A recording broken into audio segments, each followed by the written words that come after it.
Good day everyone, good day ma'am. We are the group 3 and we'll be having a discussion about the concept of society and culture. So why is it important for us to understand these concepts? As sociology students, it is very important for us to have a in-depth understanding about society because it is the key concept or the main focus of the program that we are currently taking right now, sociology.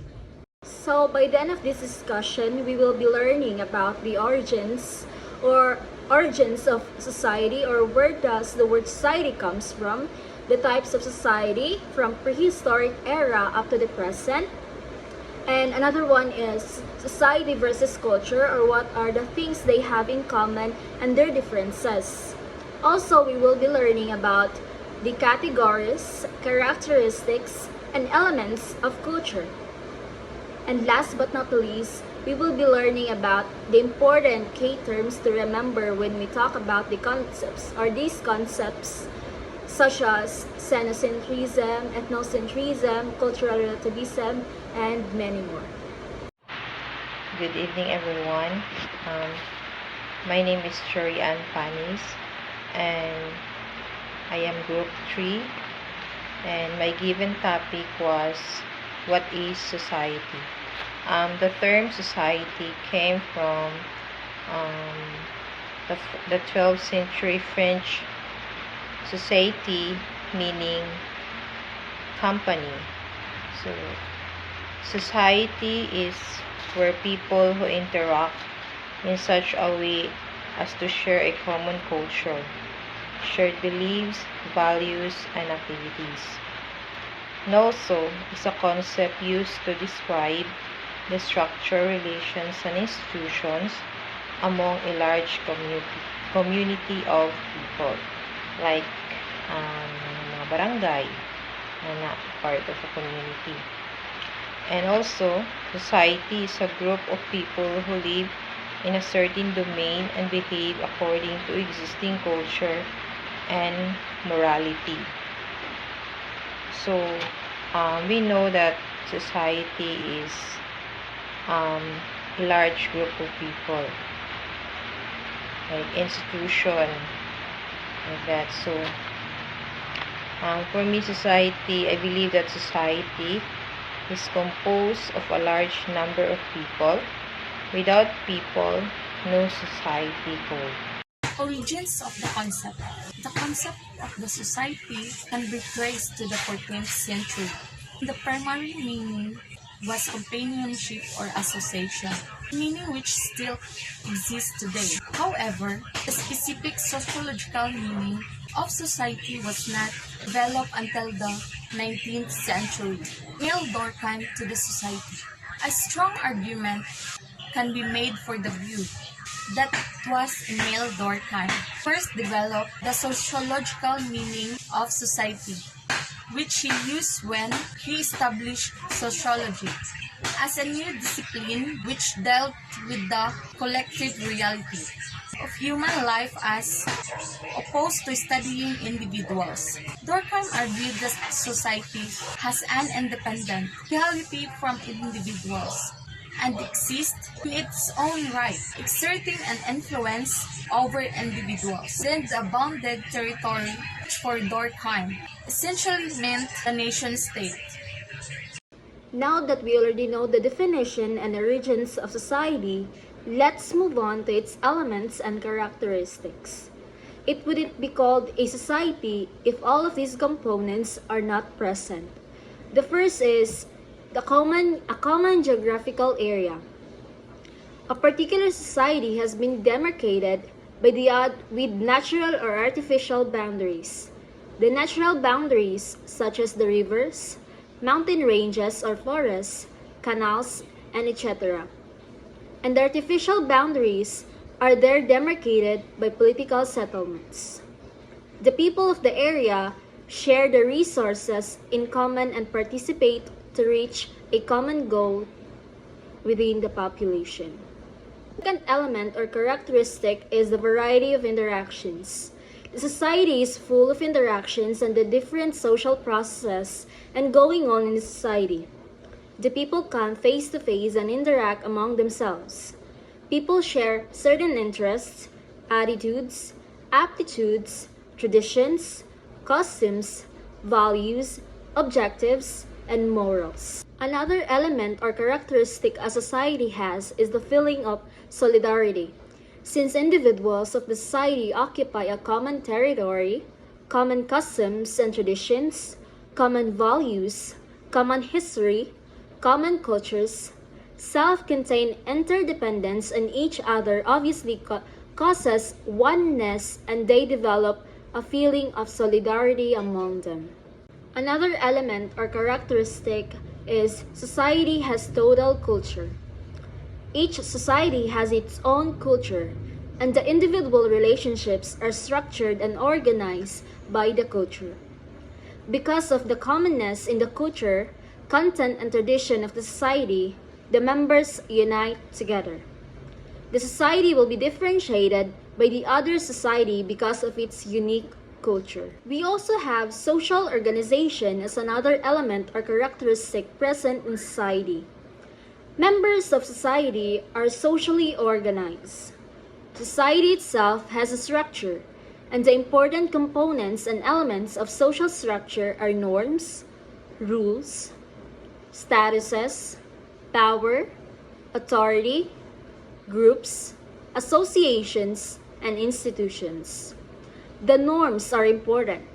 They give stability, order, and structure to human society that without them, social interaction would be difficult and chaotic. Another important element or characteristic a society has is the functional differentiation. All the individuals in human society never perform similar activities and function.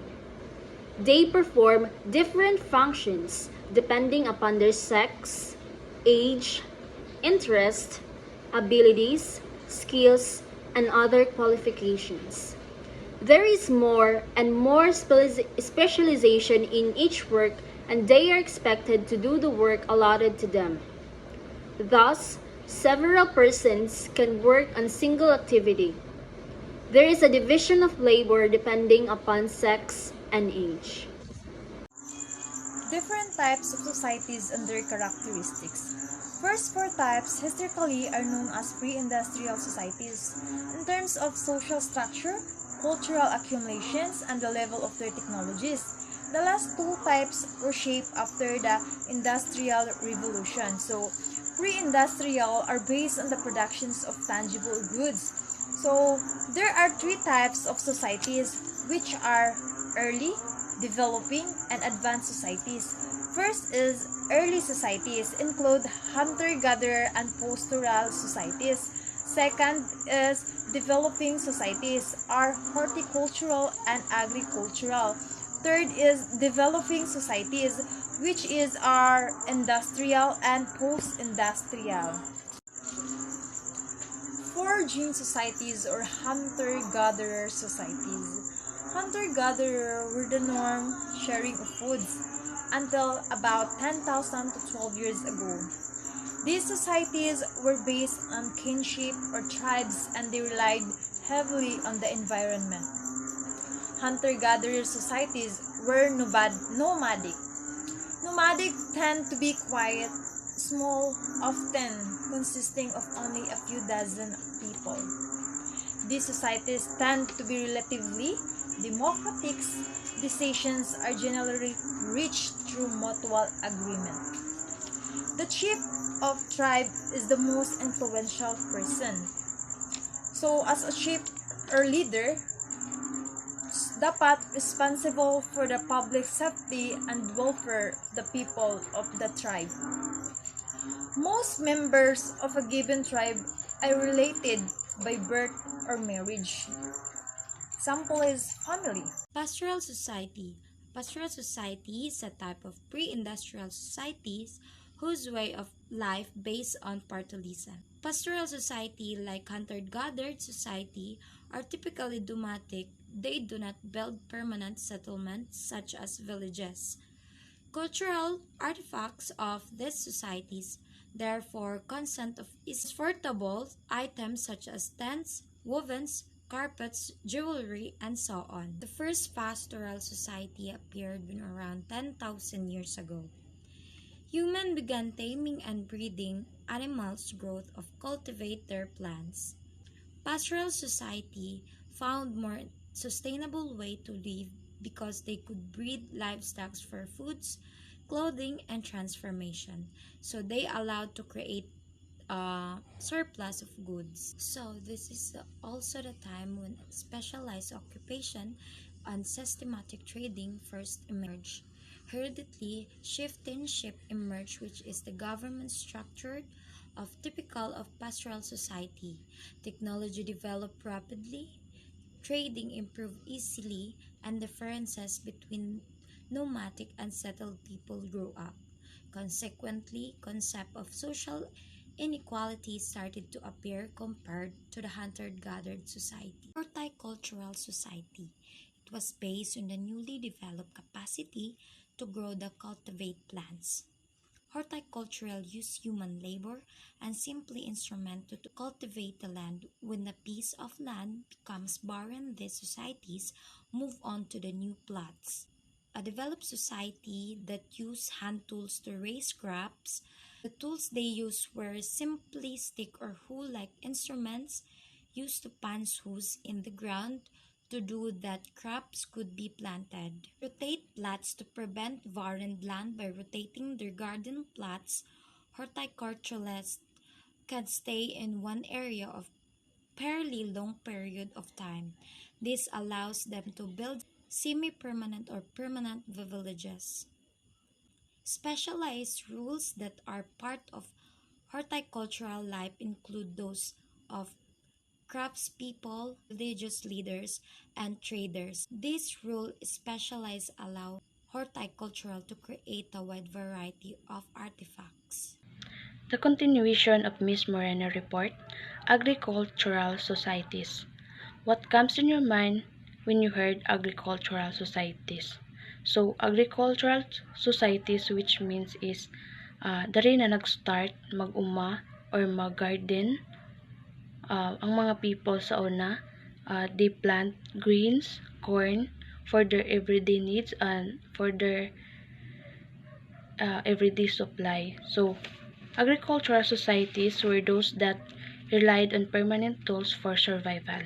According to Linsky, 1974, page 207, writes that the main things that horticultural wants was the use of the plow. So, plow means guna or piko. They use it to cultivate the land. So, muna ilang ginagamit pang bungkal sa yuta para makatanom sila.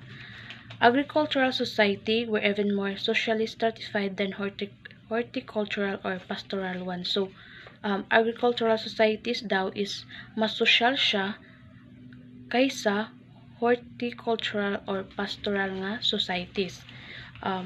Every small owner saw themselves as kings and owners of people who were for them as well. So, in agricultural society daw, they saw themselves as king of their own land, like free sila kung sa ilang buhaton or free sila kung sa ilang gusto nga buhaton.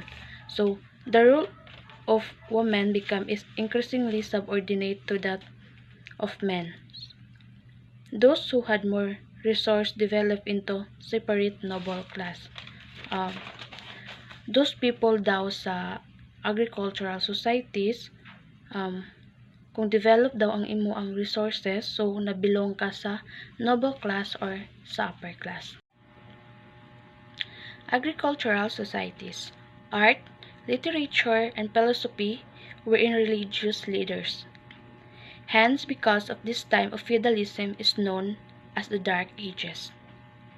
Due to existing of monarchy, owners set up their own rules in their lands and each lord led the society with different rules and all of them depended on the kings. So, pag exist na sa monarchy, the owner of the land set their own rules. So, nagset na sila og ilang kaugalingon nga patakaran or rules. And other landowners set their own rules too. So, ang uban pod nga mga landowners, nagset pod sila og ilaang kaugalingon nga patakaran. And last, this Stratification prevented slaves from rebellion workers, more sweated in classes, and inequalities in Europe continue until the Industrial Revolution. So, kini daw nga strategy is na prevent ang mga slave nga magrebelde. But there's an inequalities in Europe nga still nagcontinue gyapon until Industrial Revolution came. Good day everyone, I am Jaime Alaba and today I am discussing the industrial societies. First, number one, with the usage of steam power, human beings started to use machines and advanced technologies to produce and distribute goods and services.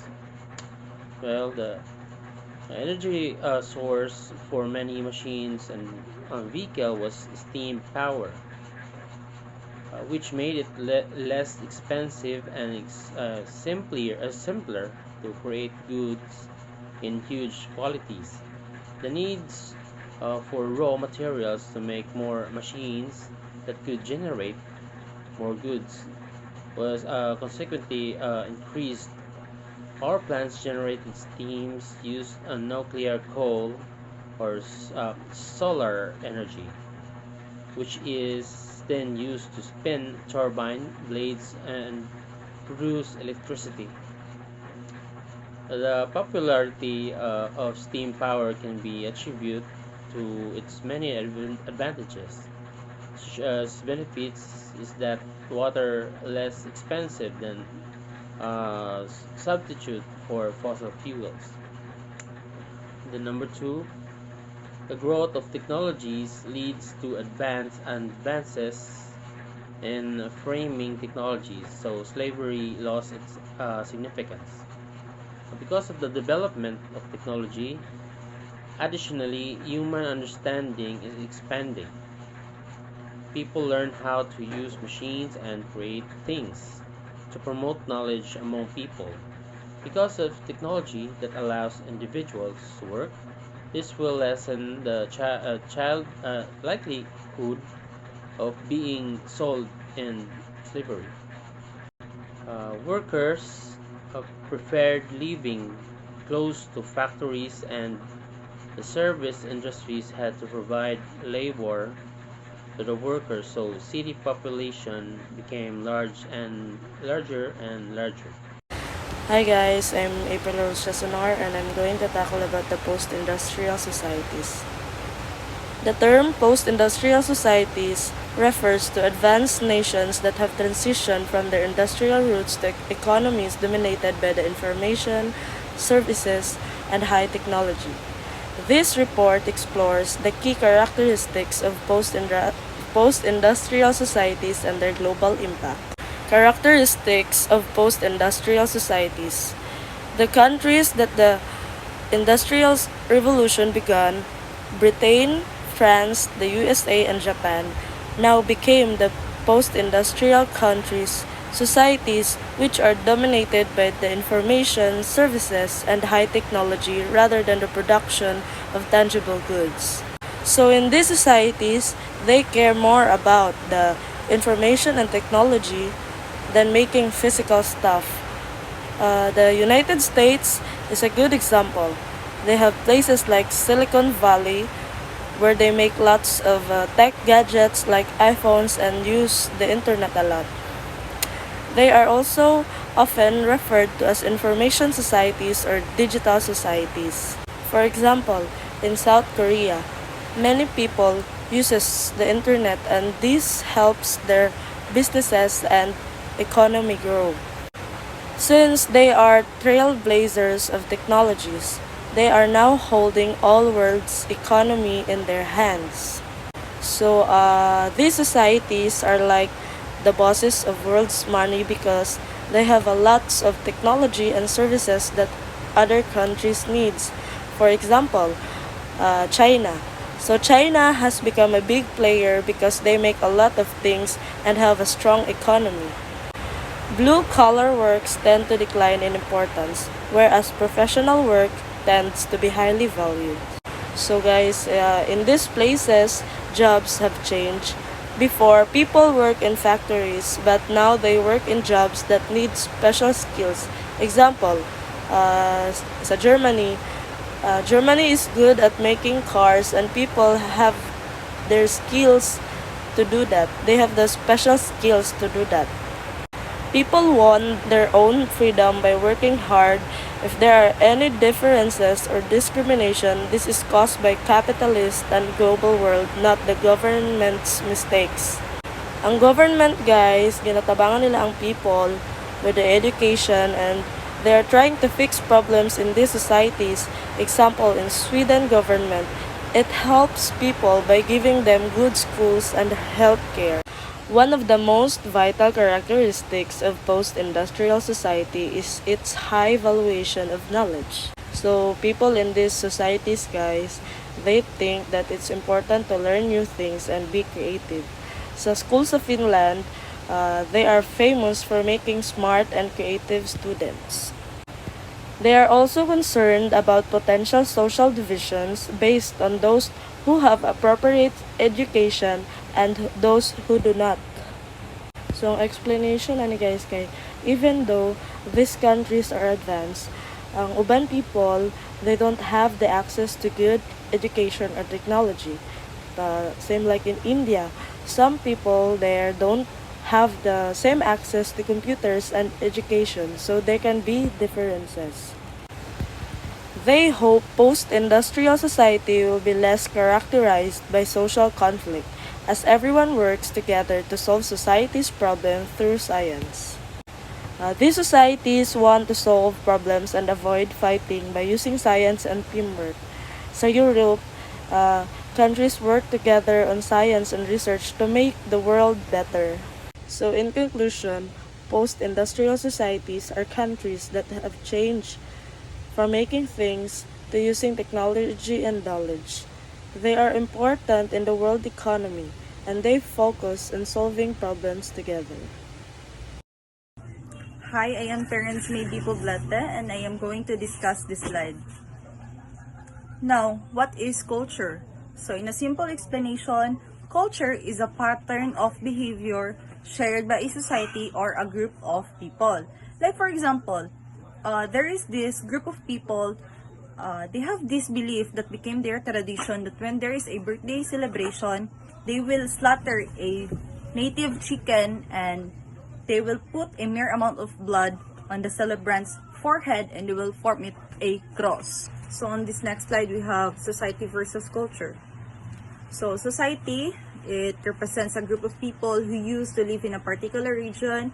It is also refers to the social organization, structures, and institutions that people create to facilitate individual interactions and cooperations. Also helps people to organize themselves based on their culture. Society is more concrete and visible, while the culture, it refers to the shared beliefs, values, behaviors, and etc. that characterize a group or community of people. Culture defines the guidelines on how people should live.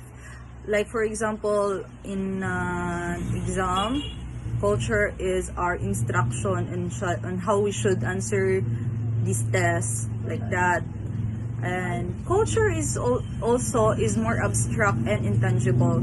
It's because culture is what we should learn, while society is a people. We are the society who learn the culture. Yes. So culture and society are something that cannot exist without each other. That's true. So every society is different based on its culture. That's right also. It is because without culture without society there is no culture. If there is no culture, there is no society, because there is no shared beliefs, no shared values, behaviors, like that. So that is why culture and society are something that cannot exist without each other. and every society is different based on its culture. In this slide is a parameter of comparison of culture and society. So, in definition, culture is a particular set of beliefs, customs, traditions, moral values, and etc. that is passed on to the next generation is known as culture. Society is a group of people interconnected internally based on their sets of beliefs and their way of living is considered a society. The role of culture is to help us to differentiate a particular cohort from another. Society is to unite a group of people who share common beliefs. In significance of culture, it tells people how to live. While the society, it is an excellent method for people to organize themselves. Culture includes the beliefs, traditions, customs, and etc. of a group, while society includes people with the same set of traditions and customs. Example for culture is dressing sense, art forms, and etc. While the example of society is the village, district, city, province, and etc. There are two types of culture. It is material culture and non-material culture. So the material cultures mentions the physical objects, resources, and spaces that people use to define their culture. This includes homes, schools, churches, mosques, offices, temples, factories, and plants, clothes, utensils, roads, ornaments, TV, radio, machine, tools, goods and products, stores, and many more. All of these man-made objects are the things that have been involved over ages for man's well-being and comfort are material culture. So basically, this kind of culture, it is physical objects. We can see it and we can touch it. It also a man-made objects, for example, homes, school, churches, temples, offices. These are the infrastructures that man has been made. So it is also a man's well-being and comfort. So it is a culture that give us comfort zone and give us a space that we can tell to ourselves that this culture is a culture that we need in our daily lives. So the non-material culture, it is the other type of culture which cannot be touched, feel, taste, or hold. So this is opposite to material culture. Non-material culture belongs to the non-physical ideas that people have about their culture, including beliefs, values, rules, norms, morals, languages, social rules, ethics, musics, literature, traditions, organizations, and institutions. So non-material culture is just a big of impact on our lives and material culture. Organization, you should have one person that dominates the rest. So the one good example of this are the political parties. So political parties also lead with the president. And the other is customs. Our tradition, values, and social standards of a society and established practices, this help a society indicate the rules of behavior which enforce ideas of right and wrong. This can be traditions, rulers, written laws, etc. So, the one good example of this is 1987 Constitution. So, it writtens there the laws in our Philippine and also traditions. So we can tell that this is the custom because it established practices. So it passed by one generation to another, and nowadays we can adapt this.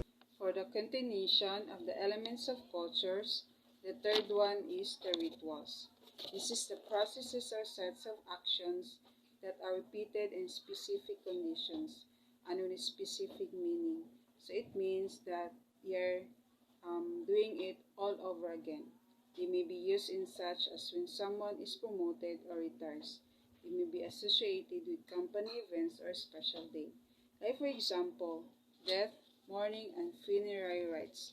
This is the traditional ceremonies associated in connection with burial or cremation. That is a type of burying their dead bodies and a support for those family who experience death. Next one is the religion.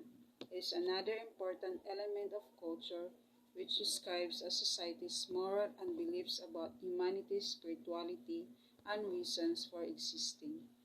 Religion is um, everybody's ways in having hope, and that is part of a society's construction. And because of that, they will have their beliefs that there is a God in heaven, and they are doing it every generation to generation. Like for example, holidays, feasts, marriage ceremonies, burial practices, pilgrimages, and the wearing of religious symbols. There are a lot of religious symbols. Like for example, jewelry, dress codes, and for the Roman Catholics, they are using or doing a sign of a cross. And the fifth one is the language. It is a symbolic system through which people communicate and through which culture is written, acted, and transmitted. Language is always evolving as societies create new ideas. Rules of speaking and writing vary in every language within cultures. We all know that language is a bridge to communication. Like for example, there are body language, spoken words, and symbols, which are components of culture that are non-material.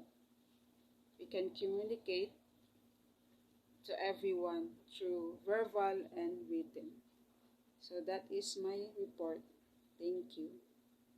Now let's continue talking about elements of culture. So number 6, we have norms. There are different norms, standards, and expectations in culture for behaving. Norms are divided into two types. First, we have the formal norms, also called the mores and laws, considered most important in any societies.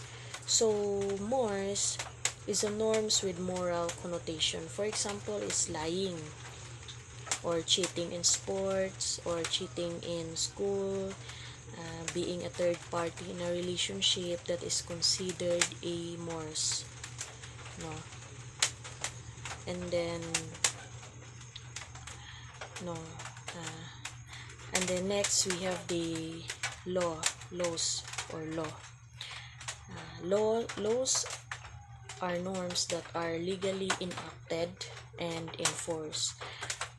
Legally enacted and enforced. For example, is murder, adultery, or illegal drug use.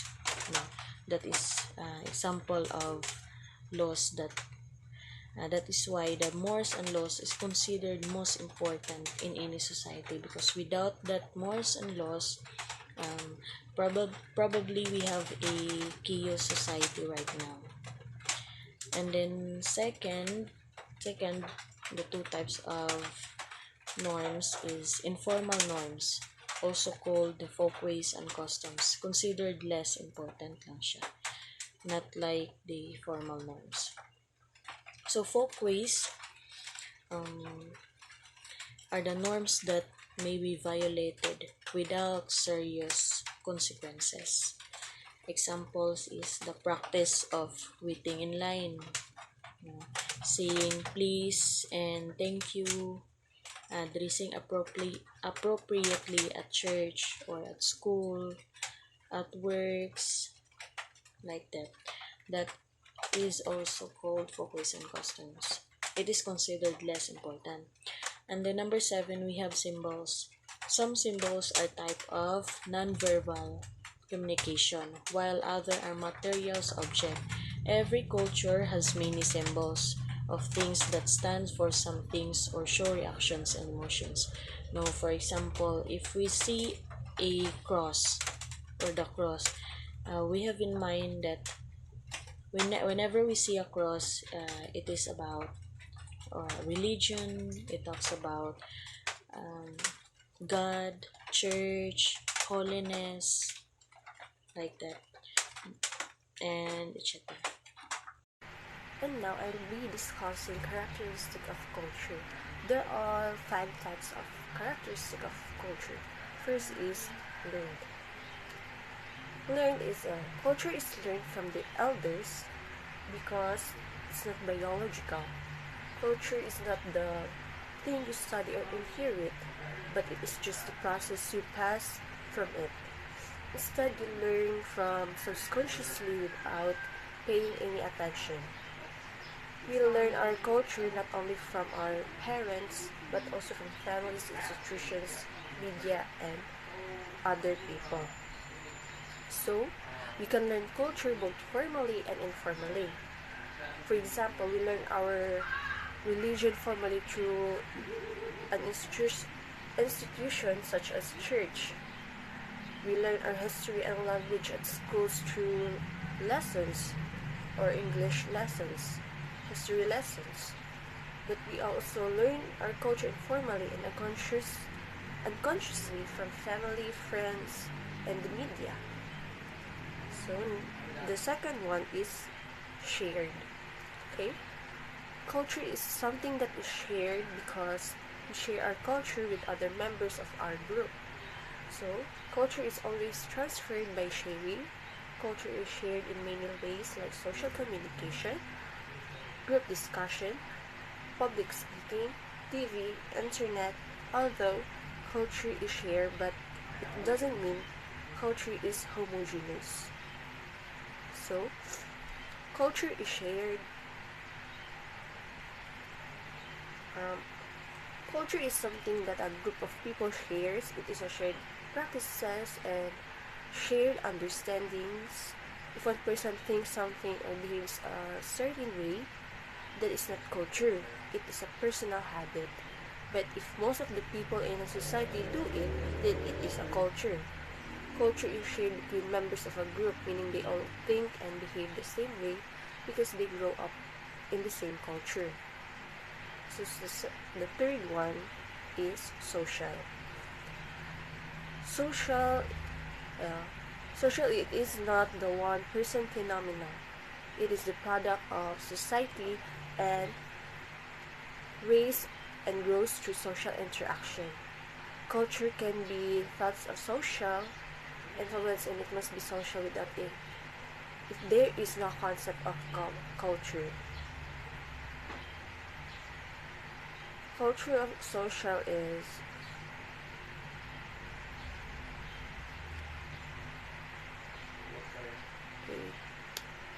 culture does not culture is social does not exist in isolation. Neither is it a unique phenomenon. So it is a product of society. It originated and developed through social institutions. The member of society share it. The fourth one is continuous process and adopts changes in the environment. Culture is growing whole with the achievements of the past and present and provide the future achievements of mankind. Culture is the result of past and present experience.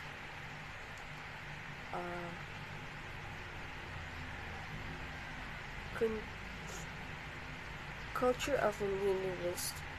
Culture exists as continuous process. In its historical growth, it tends to become cumulative. Culture is a growing whole which includes itself. So, the last one is culture integrated. Culture is integrated. Culture is also integrated because its various parts are interconnected.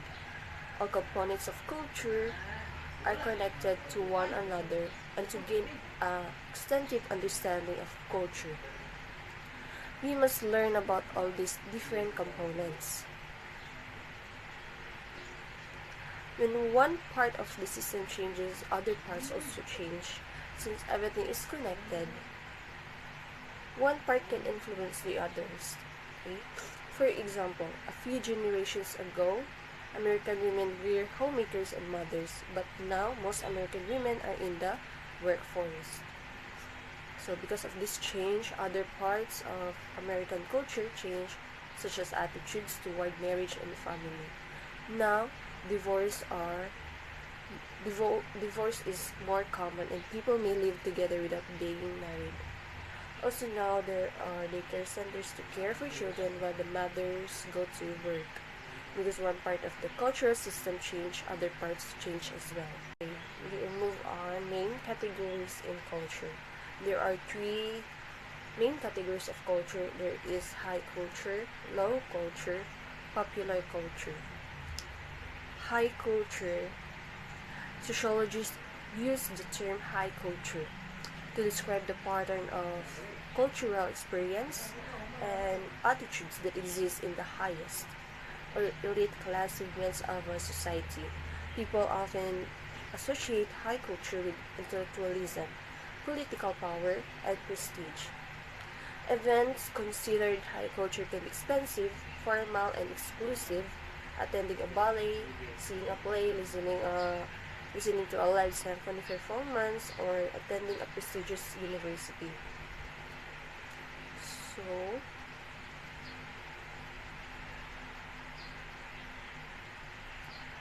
high culture is linked to a culture which is usually expressed in an intellectual or artistic way.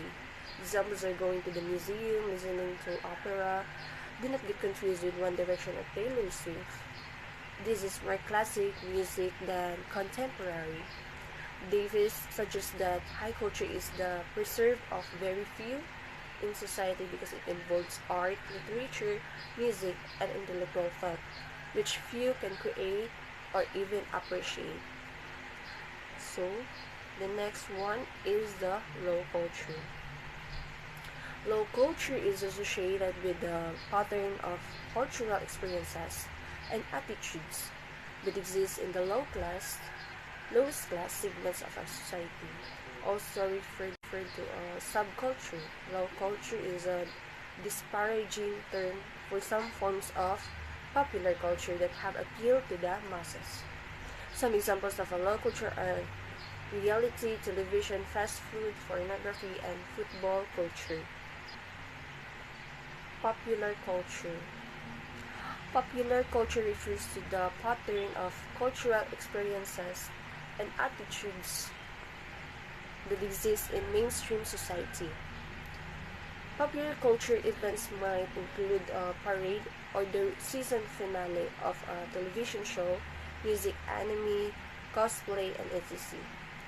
Popular culture is accessible by most and is spread via commercial and social media outlets such as radio, television, movies, the music industry, publisher, and corporate run website.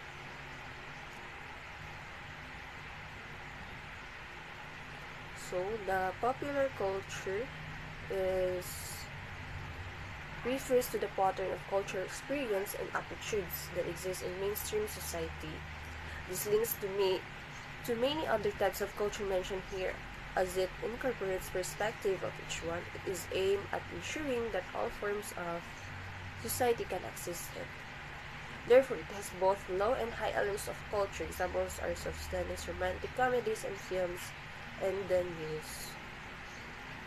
Now that we've already learned about society, its elements, characteristics, components, types, and what is culture, the difference between society and culture, let's move on to the key terms or important terms to remember that we are going to encounter as we study more about society and culture in the long run in this course. First is we have cultural universals. These are patterns or traits that are globally common to all societies. One good example of cultural universal is the family unit. Every human society recognizes a family structure that regulates sexual reproduction and the care of children. Another important key term to remember is ethnocentrism. It means to evaluate and judge another culture based on one's own cultural norms. Ethnocentrism is believing your group is the correct measuring standard, and if other cultures do not measure up to it, they are wrong. Ethnocentric people think the ways they do things is the way things should be done, and every other culture's way of doing things is unsavory or undesirable. Examples include judging other countries' diets, expecting others to speak English, thinking you don't have an accent, or even judging cultural dress. Moving on to cultural imperialism. It refers to either forced acculturation of subject population or to the voluntary embracing of a foreign culture by individuals who do so of their own free will. One concrete example for this is when the Spanish came and the Filipinos were forced to accept Christianity. Another important term to remember is culture shock. I know we're already familiar with this term. It is the sense of confusion and uncertainty, sometimes with feelings of anxiety, that may affect people exposed to an alien culture or environment without adequate preparation. Some culture shock examples include being offended by perceived rudeness of a culture, not understanding workplace norms, struggling to navigate the bureaucracy of a new country, difficulty with communicating, and even struggling to eat the food in a new country. Now let's move on to cultural relativism. It is a practice of assessing a culture by its own standards rather than viewing it through the lens of one's own culture. Basically, it refers to not judging culture to our own standards of what is right or wrong, strange or normal. Instead, we should try to understand cultural practices of other groups on its own cultural context. For example, religious beliefs and marriages. There are practices in religion and marriage that are acceptable in some cultures and unacceptable in others. And last but not the least is xenocentrism. It is the total opposite of ethnocentrism and refers to the belief that another culture is superior to one's own. One concrete example that I can give is the toxic mentality of the Filipino culture, the colonial mentality that we tend to support or buy international products or branded products just because we think that these products or these branded items are far more superior just because they are made in Western countries or Western people. In conclusion, studying society is of utmost importance as it provides us with invaluable insights into the intricacies of human behavior, social structures, and cultural dynamics.